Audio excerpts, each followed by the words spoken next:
unfortunate. Like every time she goes to the doctor, they're like, oh, just take this extra medicine, or that's just how life Mm. is when you're older. And I'm like, no, like there's ways to actually like improve things. And like now it's shown that it is improving. And sometimes it just I think it's just a culture of like, here, just take this pill, and if it doesn't work, well, like you're just getting older.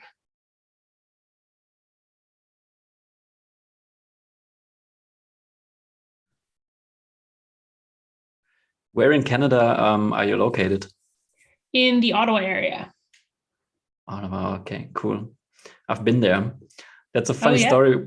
Yeah, that's a funny story with the weather because I've been traveling in Canada in 2012, I think, or 14, 12 or 14. And I don't know how you are wired, but I'm like, when I travel, I don't make any plans. I just go to the place and then figure out everything on the fly.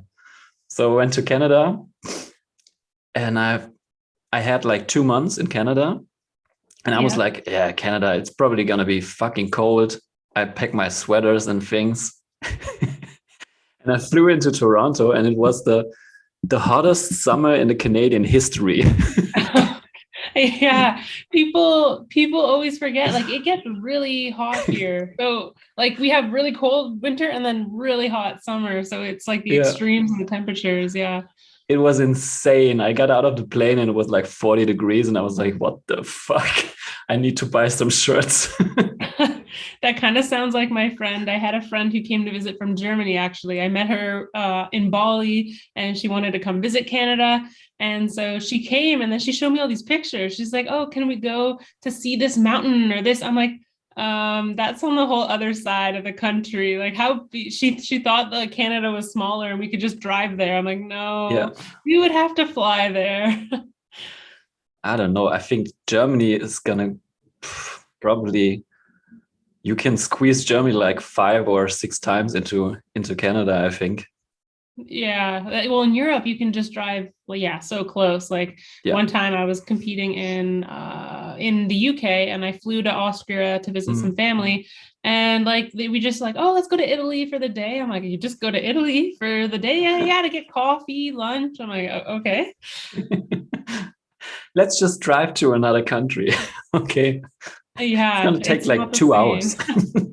Yeah, it's crazy. It's crazy. It's so cool there. I want to go like for a longer period of time and like explore Europe for more than, like 5 days or a week. Yeah, it's cool. I I haven't seen all of Europe on my own yet because in the past I always thought like, so yeah, I can figure out that when I'm old because it's not that far. So I flew to Canada, US, Australia, and such things first. But Yeah. now I'm like, when COVID hit, I was like, so, maybe I'm gonna check out some Europe places now. Right, because you couldn't travel. Yeah, we kind of did the same. We did a road trip across Canada, and like I had been before, but it was really cool to just like, yeah, drive across and just explore different parts when you couldn't go anywhere. I still like I haven't gone to the States or anywhere else actually. Like I was Mm. on a plane for the first time February, maybe, yeah, February. I went on a snowboard trip, but again, just within Canada. So I'm looking forward to like, yeah, maybe hopefully this year, starting to explore again. So and snowboard is your background, isn't it? Yes, yeah. So why did you how did you find CrossFit and how did you translate over to that sport from Yeah, snowboarding? yeah. You see a lot of CrossFit athletes, right? Like they're like, oh, they were a track athlete, or they played football, or Mm. they were a gymnast. That's the kind of the main backgrounds, or an Olympic lifter, when it comes into CrossFit. But yeah, growing up, I kind of played like all different sports. Hockey was my main one. And then I found snowboarding, and I actually still like a lot of the snowboarders now, they snowboarded since they were like 3, but I actually didn't learn to snowboard till I was like 12. So I was even like late to snowboarding. And then I spent 4 years part of the national team program. And throughout that, like I didn't have all the same resources as everyone else. I grew up in Ottawa. So, like my friend who came from Germany, she thought the mountains were here, but they're actually on the whole other side of the country. So, I didn't have access to all the best training places, the coaches, all these things that some of my competitors did. All of a sudden, when I got part of When I was 17, I got on the junior national team and I was like, oh my God, I have to compete with all these people who've been riding the best mountains and they had coaches since they were kids and all these things. So one thing I thought I could control was, getting strong in the gym and trying to prevent injury, because injury is so prevalent in snowboarding and skiing and action sports in general. And so unfortunately, I did experience a lot of injuries like most snowboard athletes, but I did prevent like the ACL tears, those main ones that a lot of people get. I just got, the broken bones that really you can't avoid if you're falling 60 feet from the sky. But I definitely was able to prevent some of the muscular ones. And throughout that time, I had a friend who lived here in Ottawa as well, who used to be a pro skier, and she had started doing CrossFit, and she was like, oh, you should come do it. I think you'd like it. I was like, oh no, especially when you come from more of a strength and conditioning background. And the coaches I had been around, there's kind of like the negative connotation of CrossFit. CrossFit was still new then. So I was pretty hesitant, but she convinced me. I picked her up. We went. And then I was like, oh my God, this is like gym class. Like this is racing and fitness. Like this is so fun. I really enjoyed it, but I still had to train for snowboarding. So I continued doing, like, I would go to the CrossFit gym maybe once a week for a few times during the preseason just to learn Olympic lifting, because I was convinced that could really help with my hip power, which is important in snowboarding. And then I continued snowboarding. And then as I started kind of making the decision of potentially retiring from snowboarding, I had really started going more and more to the CrossFit gym, and the coaches there had seen potential in me of starting to compete. They're like, oh, we want you to compete. You're learning these things really fast. You're already strong. And so I knew my time as an athlete wasn't over. And so I was like, okay, I'm going to transition from, when I leave this sport, I'm going to transition, and continue being a full-time athlete in this new sport. And so then I just totally dedicated myself to, replacing that time I was spending all day basically being a full-time snowboarder to kind of being like a full-time CrossFit athlete. What year was it? 2015-ish was when I stepped away from snowboarding. And then it's been a little bit of a rocky journey with injuries as well through CrossFit and different things since then. And when you say that the mountains are a little bit far away from your place, how did you handle training in snowboarding? Did you move to like workshops and training weeks, or how did you figure that out? Yeah, so as a kid, like I would snowboard at the toboggan hill, like tiny little hills where people would go on their sleds.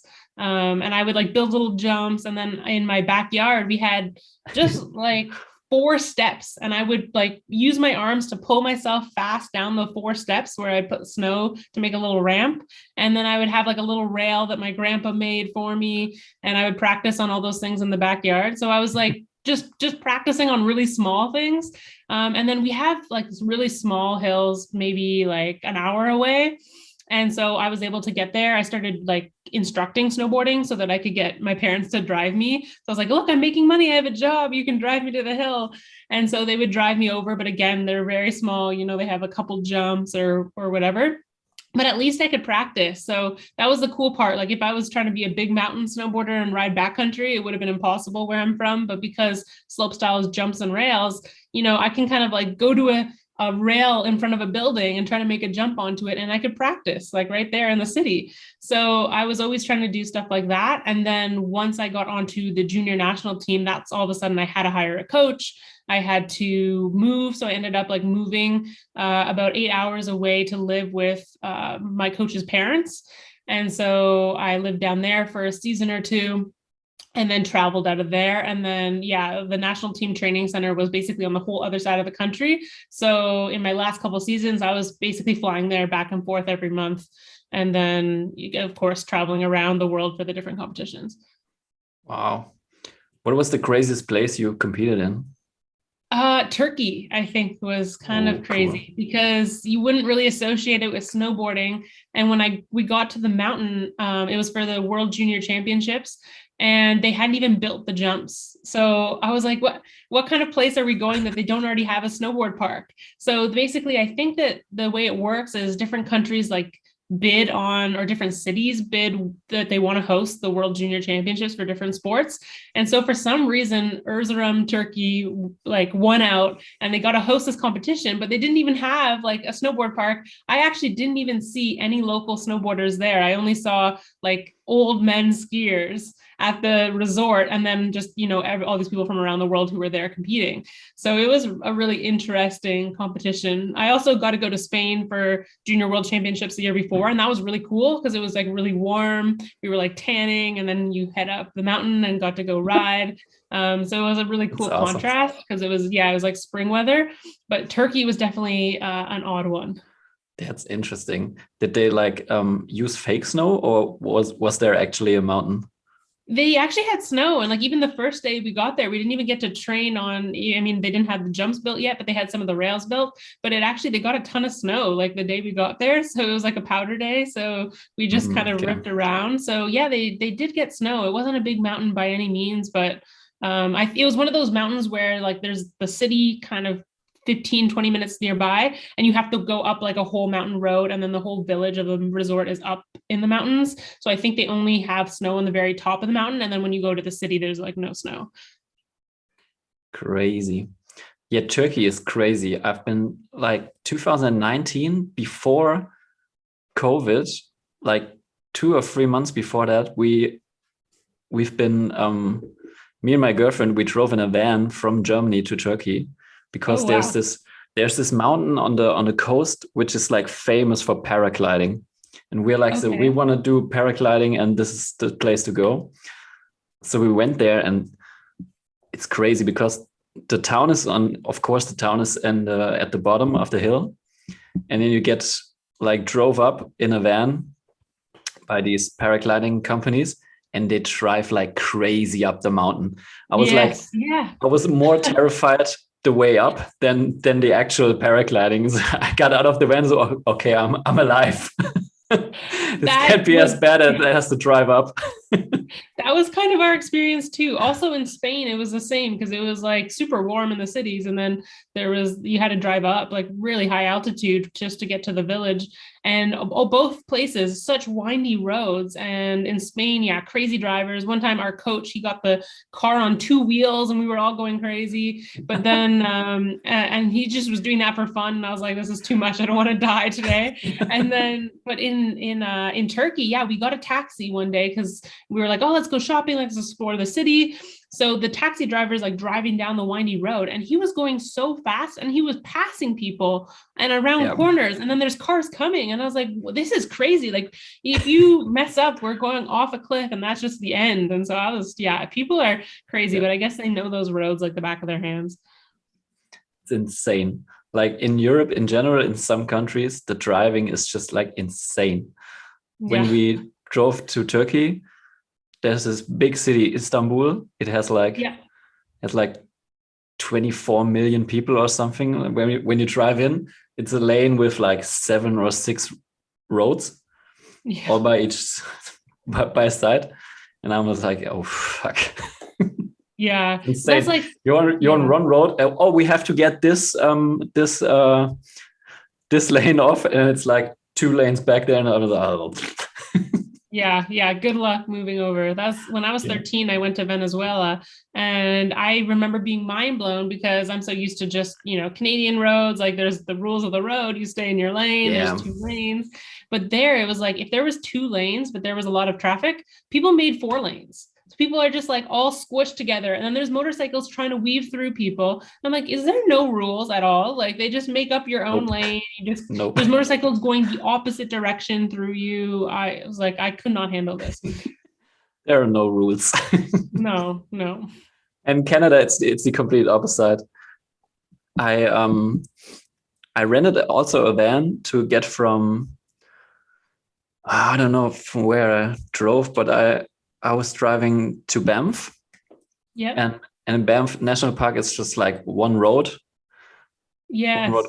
And not even one road back and one road to go there. It's just like one road. And I think you can drive like 80 or 90. And it's like you drive in a car and it's like really slow. For us Germans, like 90 is really slow, and you drive there. There's no cars coming from the other side, nothing behind you. To the right and to the left, it's just a beautiful country, like in a movie, and you're driving there. Dum, dum, dum. Oh yeah, this is nice. Yeah, it's so true. Here, 90 would be like, yeah, kind of fast. It's funny. Yeah. Yeah, we definitely drive slow here. I do enjoy, like, when I was in Austria, my aunt was like going down the Autobahn and stuff, and like, or she was going down the just like the roads that have no speed limits. And I was like, Mm. wow, you're going like Yeah. 130. Like, I would get a huge ticket if I got caught doing this. Yeah. They want to get rid of this now in Germany, at least because of the Oh, climate change. They want to like get a speed limit at like 100 or 120 or something like that. interesting. I wonder if there's a most fuel efficient speed or something.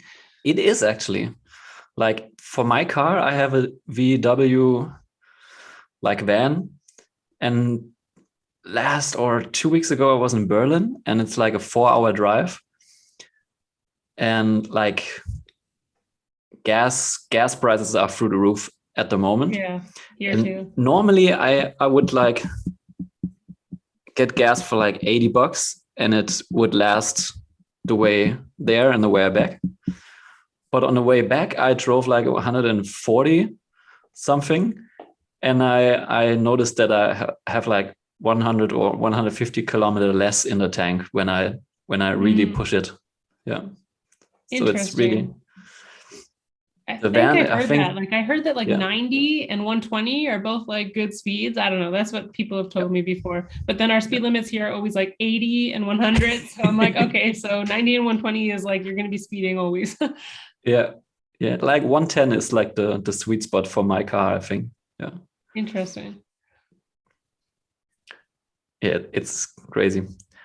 I was I'm now I'm really derailed from my questions.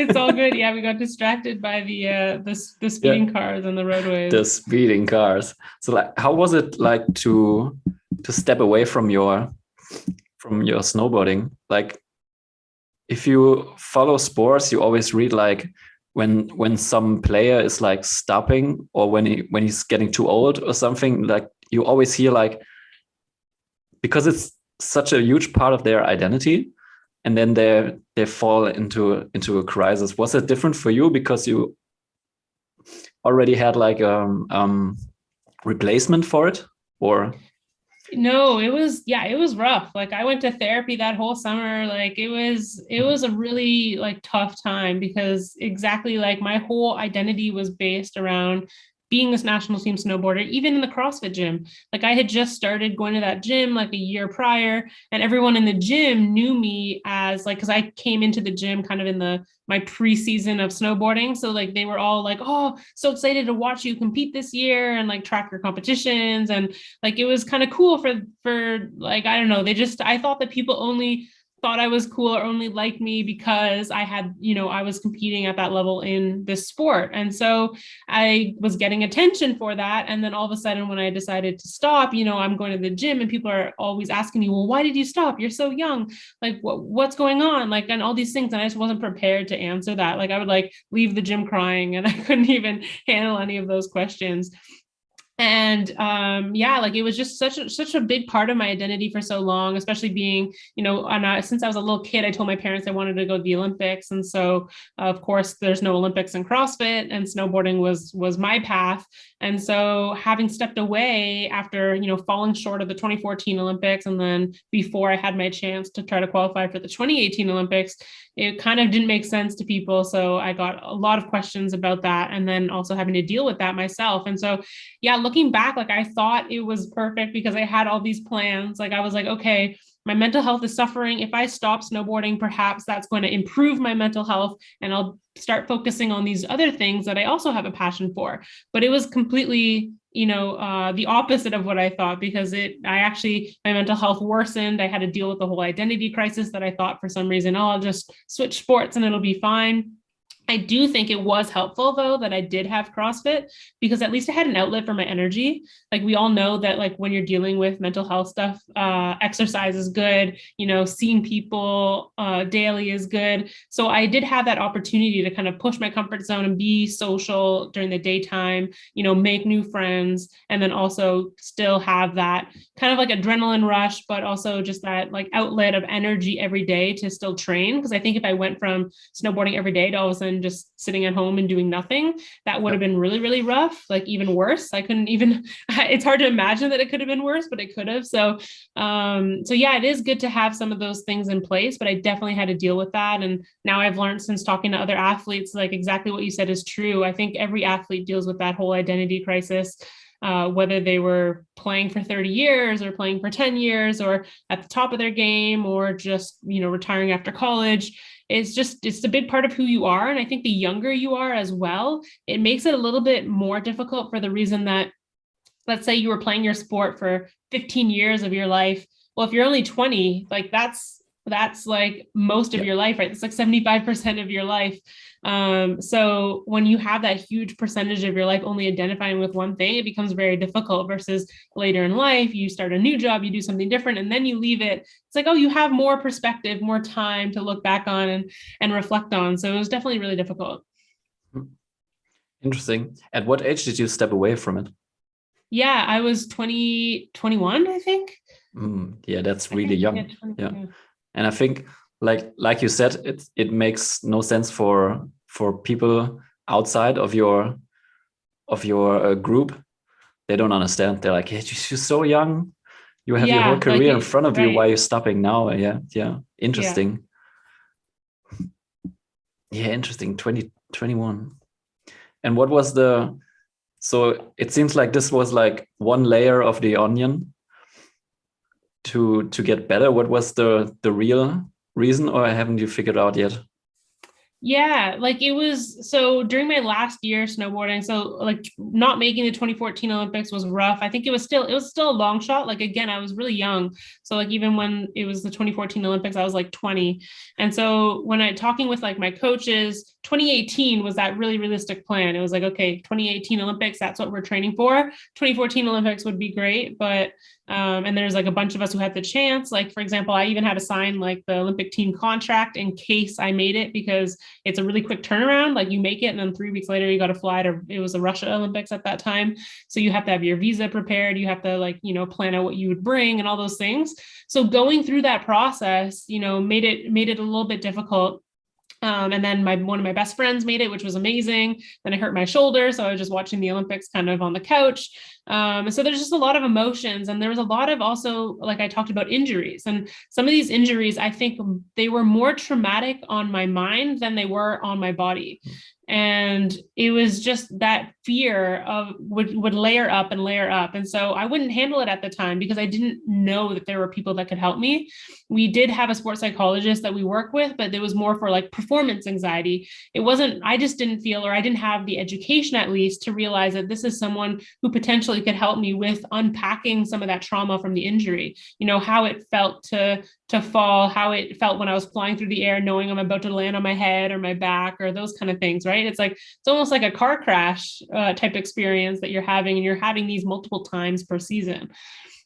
And so every time I would drop in, like for the same trick or on the same jump or the same course or situation, I would have to go through mentally like flashbacks of like those injuries that I've had, those falls. What happens if I catch my edge and I die? And like, I remember talking before a competition with a sports psychologist, and she said, are you nervous that like you're not going to perform your best? I'm like, no, I love pressure. Like, I love to compete. So I'm nervous that I could catch my edge and die. And she's like, oh, okay.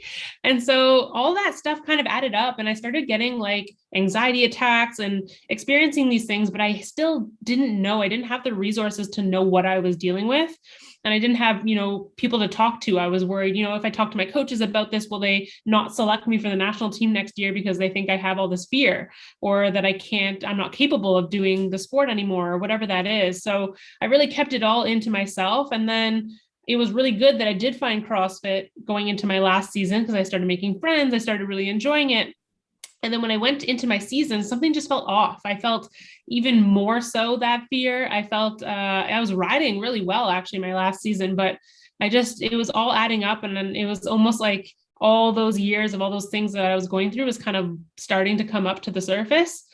And so then that season, I saw one of my good friends and teammates have a really bad injury to the point she was in the hospital. She was getting blood pumped out of her lungs. Her parents had to come to the States to to come, and they were considering maybe, do we tell her maybe she should stop snowboarding? Like, it was a lot of things going on. And I remember I sat for the 8-hour drive home, just crying in my car the whole drive, just trying to think of like, do I still want to do this? Could I put my family through this? My coaches sat me down and we were making a plan for the next Olympics. And they were saying, you have to schedule in, there's going to be some sort of major injury. And even though I've broken my tailbone, shoulder, like ribs, they're like, that's not a major injury. Like that only took you out, a month or so. You could have your ACL, you could have the same thing where my friend was in, intensive care getting blood pumped out of her lungs, really bad concussions. It's just part of the sport. And I started thinking, could I keep doing this to myself? Could I afford to get another concussion? And so the mental health stuff was piling on, the fear was piling on, the injuries and the risk of continued injury was piling on at the same time that I was developing this passion for CrossFit and different things. And so I said, okay, I'm feeling like I want to step away, but I've been doing this my whole life, so I can't make a rush decision. Let me give my all throughout this season. And if I still feel the same at the end of the season, then I'll make the decision then. And so I gave my all throughout the season. I had some good results. I was riding well. But at the end of the season, I still felt the same way. And so I messaged my coaches and said, hey, I'm going to need to take a break. I've been dealing with some stuff. And, they even told me that they hadn't noticed that I was dealing with some of those things. So, but I felt like I felt almost like I was making excuses and maybe they were judging me and they're like, no, like, we didn't even notice at all. And so, I stepped away and then I started going to therapy, started dealing with things. I got diagnosed with depression and anxiety, and I started working through that, and then, started doing CrossFit and stuff like that. And now I still snowboard for fun, but I think I've really improved that relationship with the sport over time. But really, it's the risk of injury is just so high. And I think when, I don't know if you've ever watched the Drive to Survive, like the F1 series, but in the season 1, there was one athlete and he was saying, when that fear hits you, like, you have to retire. Like, that's it, because you can't drive at the same level and you have a higher risk of actually, injuring or potentially crashing or dying because you have that fear and you're driving in a different way. And I felt like that's really what happened with me in snowboarding. And looking back, I wish if I did have someone to go through the whole process and unpack each injury as it happened, I think things could have been different, but there just weren't those resources or that education back then. Interesting. I never thought about it in that sense. What is the like life circle, like life acceptance in the sport? Like how long are people in the sport? Yeah, well, it's all over the place. I think a lot of people, they'll compete, let's say in slopestyle, until maybe late 20s. And then you see a lot of them, they start to get beat up. Maybe there's new young riders who are like 16 who are coming on the scene and winning competitions. And then a lot of them move on to like riding in the backcountry. And that's one of the things I think is really cool about snowboarding is it's such a lifestyle sport. So people aren't like, oh, I swim competitively, and now when I stop swimming competitively, I'm going to stop swimming in general. At all, like yeah. People in snowboarding want to snowboard until the end of their life. And so a lot of the riders who are really competitive, they move on to backcountry riding. And that's a little bit, it's very high stakes because there's avalanches and all those type of things. But, the snow's a little bit forgiving. They can kind of make their own decisions rather than be kind of controlled by, I need to do these tricks to win this competition. So there's a little bit less stress. There's less stress of trying to qualify for something. Really, you're just out there kind of filming video parts for your sponsors. So I would say like people really do seem to continue. Then they ride the backcountry until maybe they have kids or until they're like 40. But I would say probably, kind of mid 20s. You see a lot of the competitive riders are like young 20s. Interesting. Yeah. This is off topic, but have you noticed this thing about the IF3 who wants to bring like CrossFit to the Olympics? Yeah, I have. Yeah. That would be cool, but I haven't like paid enough attention over the last few years. I think when it first came up, I was paying more attention. And then of course, like the pandemic happened and everything, and I had no idea what was going on with different things canceled. But it would be interesting. I think the interesting thing about CrossFit is it's so unstandardized, right? Like they just throw out this competition or this thing, but then now it's to try to standardize it would be very difficult. So I don't know if they would put it in or not. I did hear though that they were I think for decathlon or pentathlon, like one of those track events, they were considering adding in like obstacle course racing perhaps into Really? like not Wow. as like its own event at the Olympics, but like part But part of, as you know, of how the they decathlon. Oh, interesting. test those athletes. I heard that was like a rumor going around a few weeks ago that potentially, I think maybe for like the LA Olympics. So Yeah. yeah, I mean, maybe it could happen. I don't know. It would be really hard to standardize it, right? Like when you look at Olympic Yeah. sports, it's very specialist. Like who is the most powerful, who is the most strong, and CrossFit is like bringing all of that together into one. So I just don't know, like if they would or not. But again, they've brought in skateboarding, snowboarding. They're trying to bring in these action sports, and I do feel CrossFit has that action sport vibe when it comes to like the fans. Yeah. So if they are trying to get more fans from these different things, it is potentially something that they could bring in. Yeah, it's interesting. I had Gretchen, the president, I had her on last year.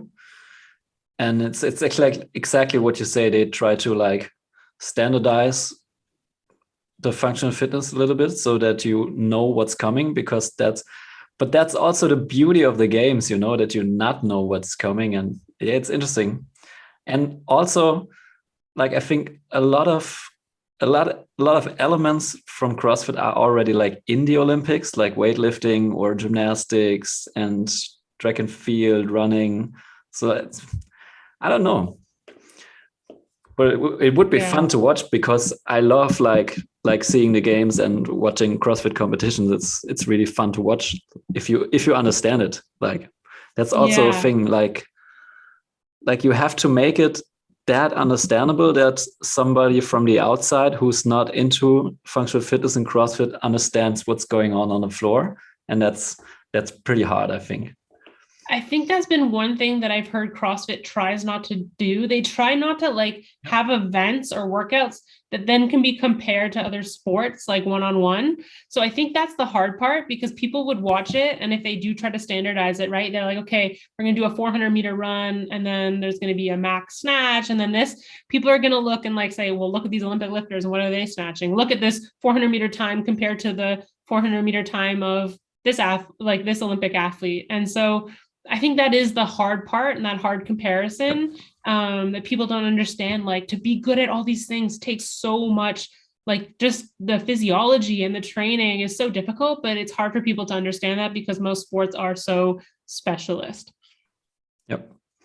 And also like another part which is like really hard, when I talk to Gretchen, like if you want to be an Olympic sport, you have to like build an insane infrastructure. You have to have like clubs and federations in every country, and it's like insane. But that's also a good thing, because of the IF3, like federations are building around the globe, and it gets more attention to the sport. So that's good. So even if they're not making it to the Olympics one day eventually, it's good for the sport. Like it draws more people into it and more organizations and stuff. Yeah. I agree. Yeah. And I think more coaching too. Like I saw like, for example, people who are trying to qualify for the Canadian team for that, like they would have a coach and someone would be nominated and then they have access to that. And I think that's always Yep. going to be a good thing. It's going to, like when you have more standardization, especially in the sport of CrossFit, where you like anybody can just can say, okay, I coached this athlete and he ended up getting pretty good. So now I'm going to coach everybody, when really it could just be that athlete had extremely good genetics and was going to adapt to any type of training. But now you've called yourself like the expert coach because you coach this one person. Well, I think having like more federations and some things like that, where you're kind of developing coaches and like how like that kind of scene, I think that's valuable. Like especially as I came into CrossFit, that was something that I know kind of rubbed people the wrong way in a sense. Like even at my gym, they were always kind of upset with me because I always hired, top level like individual coaches. Like I'm going to work with M2 Performance Nutrition, and then I'm going to, hire Training Think Tank as my coach. And like I had all these individual things, but I was like, I came from snowboarding where you had a whole national team structure around you. You had your strength and conditioning coach who was working with you one-on-one. You had your sports psychologist. You had your on snow coach. You had the person filming and reviewing the footage. Like you have that whole structure around you. And I came from that background, which is the background of most sports. And then Yeah. they're like, well, no, you just need to do the class and this. And I'm like, that's not how you get to be the best athlete in your sport. And so that was like a hard a hard thing. And I think people are seeing that now. Obviously now most people have, they're following programs and they have coaches and they're working with nutritionists and doing all these things. But at the time I was like kind of the only one at my gym doing that. And it can definitely, the coaches are like, no, just listen to what we say. And I was like, well, what's your coaching experience? Like what, And so Yep. It is kind of hard in that sense. Yeah, that's interesting. That's also a thing I noticed during the COVID lockdown, because like in a lockdown, I worked out with a friend of mine. We go to the same box, and before that, we always just got into the class, and that's it. And in a lockdown, we had all the time in the world, so we decided, oh, let's just do comp train for the lockdown. Right. Okay, so we worked out like 2 or 3 hours a day. We had all the time in the world. Both of us, we were in the home office, so we had no place to go, nothing to do. And then lockdowns got removed, and we went back into the class. And like 2 weeks in, we're like, we're unfitter than in the lockdown. This makes no sense. And then we started, okay, let's get to the open gym and do our own thing now.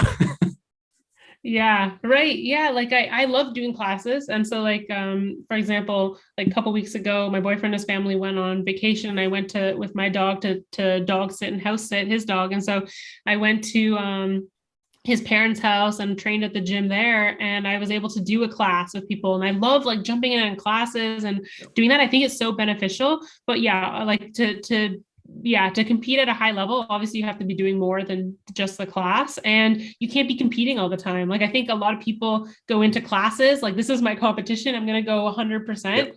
But if you're doing that every single day and you're not taking, okay, today I'm going to work more on my zone 2 endurance and do this, like it's you're only focusing on that top end of your fitness rather than the foundation, the base, the skill work, all those types of things.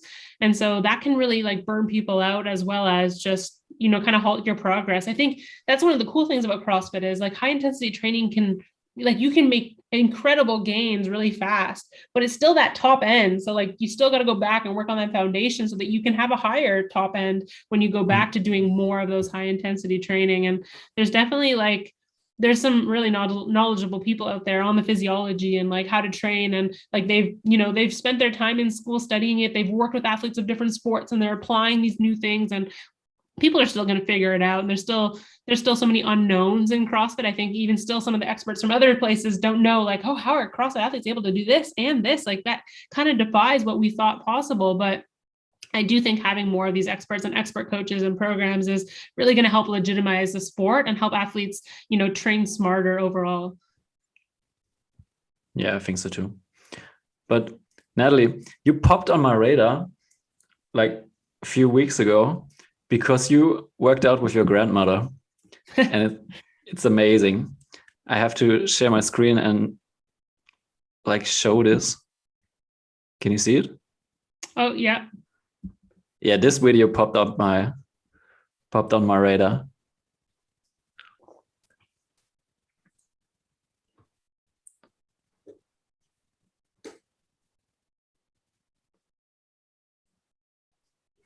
It's amazing.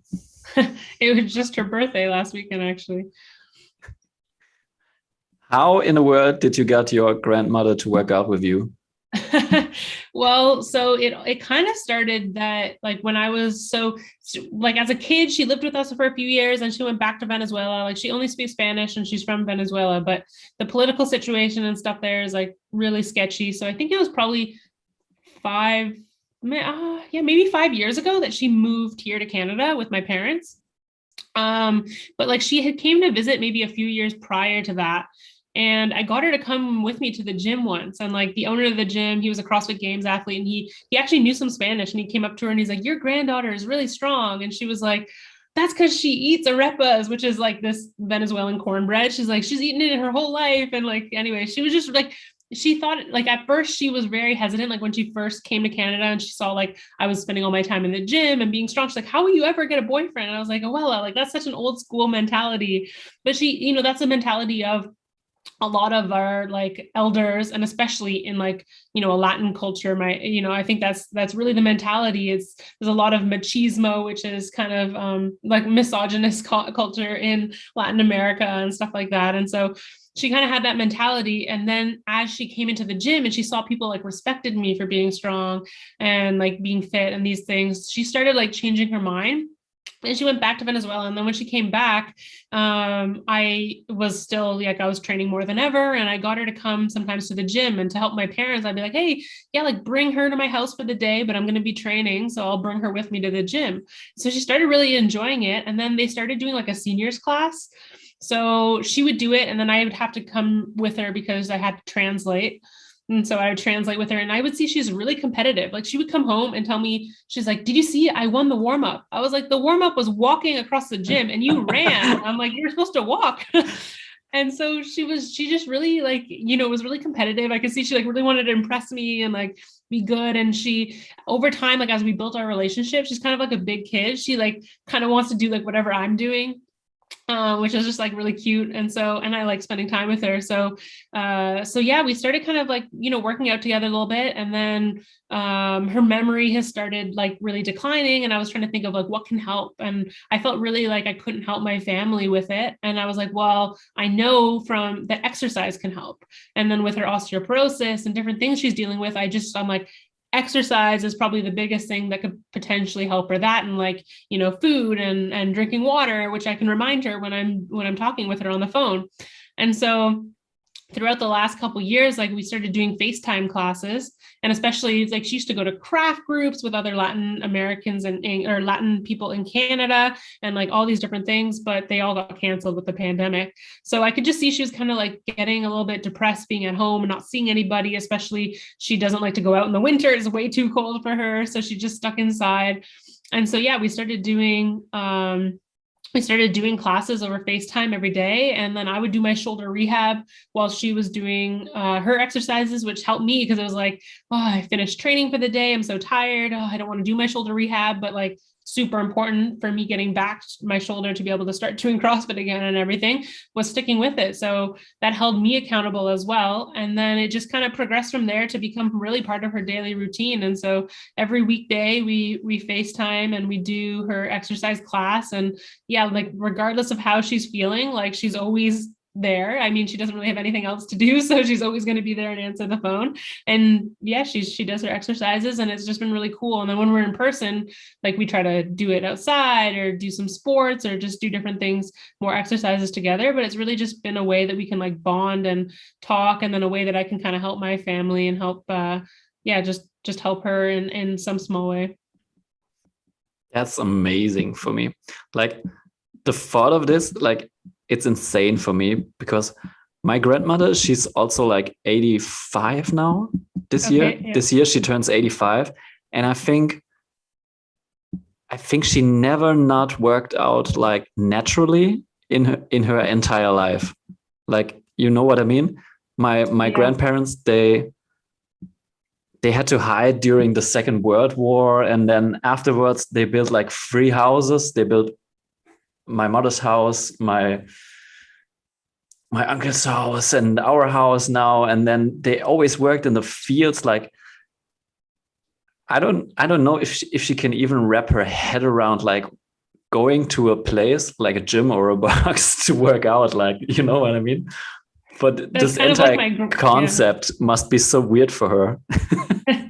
That's kind of like my other grandpa, like on my other side of the family. Like he's really declining now, and he started doing some physio exercises and stuff, which is great. But he like only 8 years ago, him and I had a tire flipping contest on his like 75th birthday, like up a hill, like, and like, so he was out like only until a few years ago, he was out every day cutting trees down with his friends, like super active, super strong. Unfortunately, the last few years, just, it's kind of crazy how some aging stuff works, because it's like all of a sudden over the last 3 years now has like a walker, and I'm like, how did that happen? He was so like, we were arm wrestling and so strong, but sometimes it just, different things affect people differently. But yeah, for him, he was always like, oh, you go to a gym, like just come and help me like cut trees all day.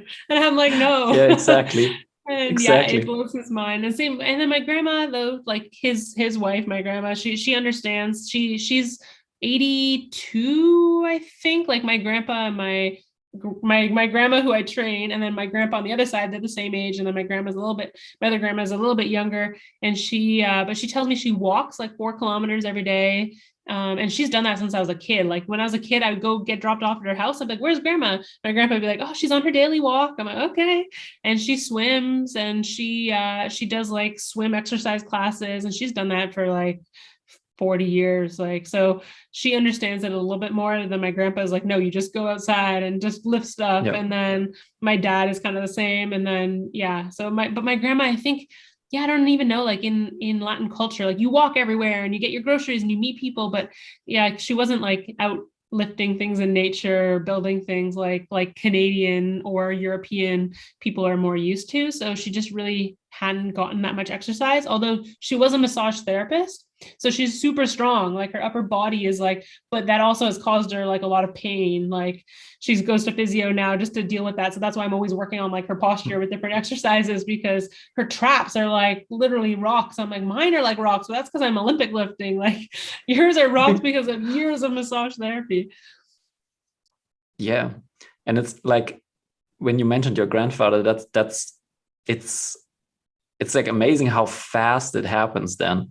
Like my grandpa, he died like 6 years ago, and he was always working, you know. He never stopped working in a garden or whatever. He was always outside, always working. And then he got cancer and he had to stay inside. Like, and he couldn't work anymore. And then it was just like 1 or 2 years afterwards, he died. So it was really fast. Like you never thought, oh, this man is gonna be working in the garden forever, and then all of a sudden he had to stop, and then it just declined from there. So I think it's really important to get like the elderly, to get them work out if they don't do it on their own, like in the nature. Yeah.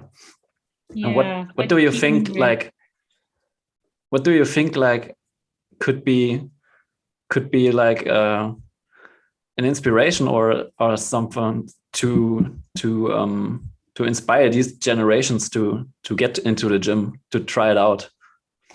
Yeah, I do think it's hard because they were, like I feel like the gym culture, going to the gym to train and stuff, that's really like a newer thing. Like for our generation, our parents' generation, I think even more like our parents' generation, I think there was a huge explosion of commercial gyms at that, like in their time. So, but then for like their parents, like the grandparents' age, it's just not the normal way, right? Like they're just like, I know, you just go outside and do this. So yeah. I think just showing them the benefits, like, I don't know if it's like show them studies or different things, because there's some like pretty convincing like photos of just like, this is your muscle mass and this is when you stop moving when you're older, or this is like your heart health and this is what happens, as you get older, just different things like that. I think showing them, like just having examples of how it can actually help and like tangible results of how it can really help. And then like I feel like as they start doing it, like it can be beneficial. Like for example, for my grandma, like if I wasn't doing it with her, I don't think any sort of like, hey, it's going to help you is going to help. Because even so, like, for example, she really struggles with drinking enough water. And like, unless we're telling her to drink water, she doesn't do it. But she knows, like, she's been in the hospital before because she was dehydrated, but still just something is not going to, it's just not going to convince her. But even though she has that tangible thing of like, hey, I'm going to go to the hospital if I don't drink my water. But if someone else is telling you, or, you have your grandkids showing up and doing an hour with you or half an hour with you each day, and at least that's how you can spend time with them, then I think that's a way that you can get them to do it. So I do think it's like, if you can make it a social time or make it just an easier, like an enjoyable process, then they'll do it. Because I do think as we get older, right, like right now I'm like, oh, like I do enjoy like, suffering through a workout and doing these things. But as I get older, I'm probably going to be like, oh, I just want to relax. Like, I just want to chill. Yeah. Like, but then that's, you're not going to have as much longevity in your life if you do that. So if you can make it fun in some sort of way, then I think that's probably the easiest way. Yeah. And that's also like the beauty of CrossFit. Like it's really scalable for everybody. Like it's not for everyone, but it is for everybody. Yeah. Well, exactly. Yeah. And then like, even like my grandma, like she walks 4K a day, but one, it's just been part of her routine forever. But I think it's also, she meets up with her friends. Like she'll have a Yeah. group of friends and they'll say, hey, meet at this coffee shop at 10, and then we'll all walk together. And so like things like that are really helpful. Like I know like with my grandma, my other grandma, like that I trained, she was going to like classes with other seniors, and so they would have exercise classes. They actually were doing swimming lessons together, like that. Those stuff is so valuable. But then of course with the pandemic it all got canceled, so that's when I started training her more. But having things like that where you can get together with your friends, because I do find like that motivation is a little bit lost as you get older, so you need the kind of push that makes it like an easy choice. Did your grandma like experience any like health benefits from it? Did you go to the doctor and something changed or something? Yeah, so recently she has osteoporosis, so her like, which is I think most older women, but the doctor said it was actually improving in her back, which I think usually like you try to kind of keep it the same, manage it. Yeah. But I was like, wow, like it's actually gotten better. And so my mom was telling the doctor, well, she exercises every day and does this now with my daughter and blah blah blah. But it was actually interesting to hear my mom talk about the doctor. It was not the best, and kind of like the doctor never recommended like exercise. She's like, oh, okay, that's good, and like she didn't really just say, okay, like, yeah, I should do more exercise, let me learn more about that. And what's funny is that video actually got reposted by the Canadian Association for Osteoporosis. And I was like, I Really? hope the doctor Wow. sees it. And it was like, okay, like actually, like it is important for these people to exercise. So I hope it changes that culture a little bit, but it is kind of unfortunate. Like every time she goes to the doctor, they're like, oh, just take this extra medicine, or that's just how life Mm. is when you're older. And I'm like, no, like there's ways to actually like improve things. And like now it's shown that it is improving. And sometimes it just, I think it's just a culture of like, here, just take this pill. And if it doesn't work, well, like you're just getting older. Yep. Yeah, it is. But that's why such stories like yours and your grandmother's are like really important and inspiring. So I saw this and I was like, so yes. I sent it to my mother right away because she's always like struggling to get into the gym and whatever. And I was like, this is the reason. You Oh, see. I love that. That's awesome. I love hearing stories like that because yeah, I've gotten so many messages of people who even like who say, okay, I'm going to start this with my parents, or I'm going to start this myself. Like even Yeah. people in their 40s were like, oh, I haven't exercised. Like this has inspired me to start so that I can like be as strong as Abuela when I'm her age, or things like that. I think is so cool. And then even I've gotten messages from people who say like they're going to start it at their senior homes because they work at a senior home, and I'm like, that's amazing. Wow. Like I think that would be, because I know at senior homes, they do crafts, they do different things, but like getting them like really active on their feet and moving through and doing squats and things like that so they can have their mobility rather than just like my Abuela without the classes, she's just sitting doing crafts, painting all day, which then she's getting less mobile because she's just sitting hunched over. So getting them active and having that break, I think, is so important. So I would love to see more like retirement homes doing that. That's amazing. Retired homes. I worked one in my teens. I worked at a retirement home for some weeks, and they had this class.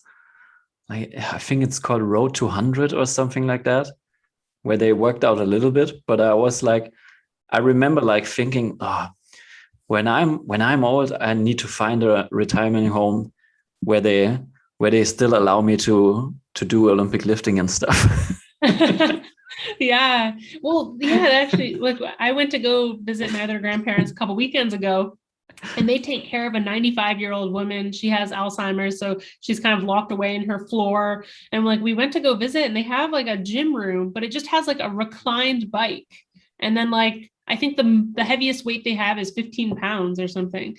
And I'm like, oh, like it's not even like rubber floor. It's like just a room where they just put a bike and like here's some weights.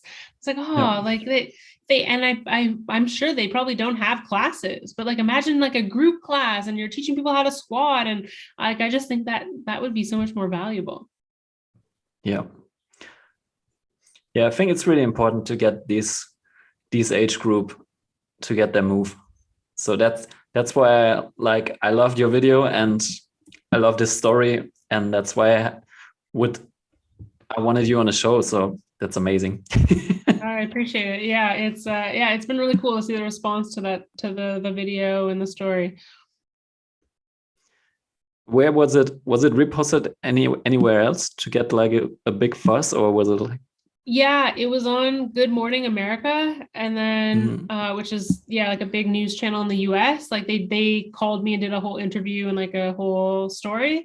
And then I think like people were telling, like commenting saying, "Oh, I saw this on NBC in LA." And I'm like, "Oh my God." So I think like it was on all like the TV stations in the US. Um and then it was like on Women's Health Mag. I think CrossFit reposted it. It was kind of shared around everywhere. It was like it was really cool to see that response. So now actually whenever I call my grandma to do the class, if she doesn't answer right away, I say, "Oh, you're too famous to talk to me anymore." And she always thinks it's so funny. Yeah. And she always says, she's like, "Oh, I'm all these people have seen my video, but I still don't have a boyfriend." So she's still out looking. That's amazing. Yeah, maybe there's coming a time when you don't only have like teen classes in the box, so you have like how would you call this, elderly class? Yeah. Well, they were doing that at one of the gyms I went to 60 for a plus, while. like 60 plus class. I don't know. Yeah. I think it's so important, and like it's so I think like older people too, just to be like around the younger generation and like do things with them is like so important, versus like if you were older and you're just meeting up with your friend and your friend also just knits and just sits down all day, like you're going to do what your friend is doing. So I think like it brings more life back, just seeing what younger people Yep. are doing and being able to kind of like do the same thing. Yep. So that's the gist of the podcast. Natalie, thank you. Yeah, thanks so much for having me. Are you following the semis at the Yeah, weekend? well, so my training partner is competing at the last weekend. Oh, really? So that'll be good. I'm hoping to get to Montreal to go watch it. Because I've competed at Alice Games before my shoulder injury, and Mhm. so I'd like to go back and watch, and then hopefully next season then I'll be there. But yeah, so I'm definitely going to follow this weekend also. And I think, no, I don't. Yeah, there's just so many good competitions each weekend to follow. I think there's an F1 race this weekend too. So I probably will be glued to my computer for the semis and the F1 race and all the different things. Especially like I'm hoping next season I'm back to competition. So I'm like even more so interested in like watching the competitions and seeing what the workouts are, and like, seeing what people's times are, so that Mhm. once I can like test the workouts myself later in the year, like I can kind of know. So like I'm just like a big fan of the sport in general. So it'd be fun to watch. So Atlas Games is the one where all the Canadians are gonna be, isn't it? Yeah, I think pretty much all the Canadians are there. I feel like there might be a few Canadians who are going to the States for some of them. Mhm. I don't know why. Maybe they just like selected some of those as a first choice, or they wanted to go to the States. Or I think it's hard to like, you lump, like there's so many good Canadian athletes and you put them all into our Yeah. one semis. And also there's no West Coast, like in Canada and the US, there's no West Coast semis. So all the people on the West have to like come east for the competition. So that makes it even harder. Like, yeah, at least before it used to be split. So like all the East Coast Canadians would go to Atlas, and then the West Coast might go down to West Coast Classic or something. But now it's not the case. So yeah, I'm interested to see how it plays out. What's the name of your training partner? Thomas Markhauser. They qualified a team last year, and they're trying to qualify a team again. He's done regionals individual a few times, but yeah, they went to the games last year. I think they came 20th perhaps, and then this year they're hoping to qualify a team for the games as well. Cool. I'm gonna watch this. Yes, I think their team is called CrossFit 1855.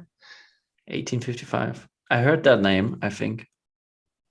Last year they did like at the games, they had a few good events. I think like the one with all the running, I feel like they came like sixth or something. Yeah, they did pretty good. I had some teammates last year, they came fourth at the games. I had competed with them at strength and depth, and then they created a team with a couple from the Netherlands, and they came fourth at the games, and they even won an event on the Coliseum floor. So that was like so cool to watch last year. Wow. Cool. Yeah, Natalie, thank you again. Yeah, no I'm problem. gonna Thanks.